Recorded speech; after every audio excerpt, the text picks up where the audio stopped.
Medical ভর্তি পরীক্ষায় স্বচ্ছতা নিশ্চিত করতে 22 জানুয়ারি পর্যন্ত কোচিং সেন্টার বন্ধ রাখার নির্দেশ।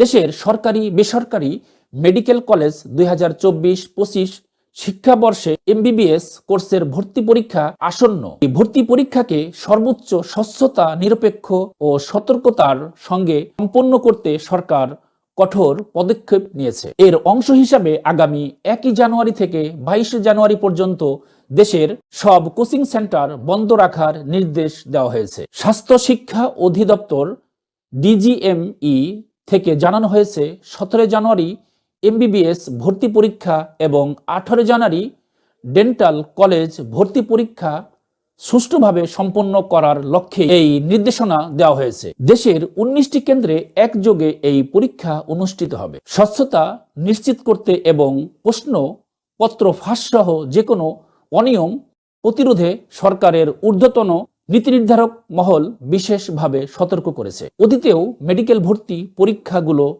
অত্যন্ত স্বচ্ছতার সঙ্গে সম্পন্ন হয়েছে এবং এই ধারা অব্যাহত রাখার জন্য প্রয়োজনীয় পদক্ষেপ নেওয়া হয়েছে। স্বাস্থ্য ও পরিবার কল্যাণ মন্ত্রণালয়ের নির্দেশনায় বলা হয়েছে, ব্যক্তিগত ও প্রতিষ্ঠিত কোচিং সেন্টার কার্যক্রম 22 জানুয়ারি পর্যন্ত বন্ধ থাকবে। এই সিদ্ধান্ত অমান্যকারীদের বিরুদ্ধে কঠোর ব্যবস্থা গ্রহণের হুঁশিয়ারি দেওয়া হয়েছে। আইন প্রয়োগকারী সংস্থাগুলো বিষয়ে নজরদারি রাখবে। মেডিকেল ভর্তি পরীক্ষা সাধারণত দেশের লাখো শিক্ষার্থীর জীবনের একটি গুরুত্বপূর্ণ মাইলফলক।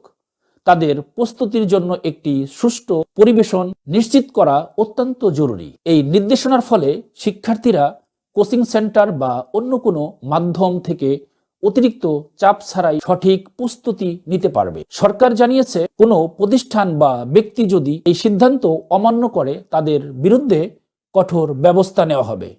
তাই সংশ্লিষ্ট সবাইকে নির্দেশনা মেনে চলার জন্য অনুরোধ করা হয়েছে। এমবিবিএস ভর্তি পরীক্ষা 17 জানুয়ারি, ডেন্টাল ভর্তি পরীক্ষা 18 ফেব্রুয়ারি। পরীক্ষার কেন্দ্র দেশের 19টি কেন্দ্র। এই উদ্যোগকে স্বাগত জানিয়ে শিক্ষা বিশেষজ্ঞরা বলছেন, এই সিদ্ধান্তের ফলে পরীক্ষার স্বচ্ছতা ও নিরপেক্ষতা আরও বৃদ্ধি পাবে এবং শিক্ষার্থীরা একটি প্রতিযোগিতামূলক পরিবেশ নিজ নিজ যোগ্যতার ভিত্তিতে নির্বাচিত হওয়ার সুযোগ পাবে। এই গুরুত্বপূর্ণ তথ্য আপনার বন্ধু ও পরিবারকে জানাতে শেয়ার করুন। আমাদের সঙ্গেই থাকুন। আরও আপডেট পেতে চ্যানেল সাবস্ক্রাইব করুন। ধন্যবাদ।